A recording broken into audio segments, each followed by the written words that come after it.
Kære journaliststuderende, jeg kan selv huske dengang jeg var journaliststuderende. Jeg havde en del, der gerne vil undgå alle de her spørgsmål. Men nu vil jeg fortælle om dem alle sammen. Jeg håber, at jeres spørgsmål bliver besvaret. Ellers er jeg faktisk ret ligeglad.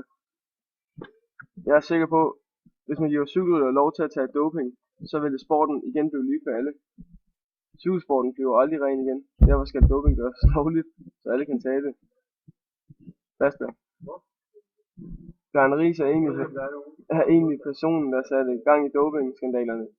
Hvis han ikke havde taget doping og indrømmet det 10 år efter, så havde det aldrig gået så galt, som det er gået.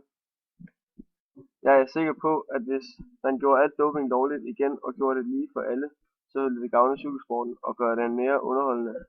Alle cykelholdenes teamledere mener det samme. Hvis doping ikke blev lovligt, så mener vi, at det først går galt. Så bliver cykelsporten kedelig, og cykelrytterne bliver ikke underholdende nok.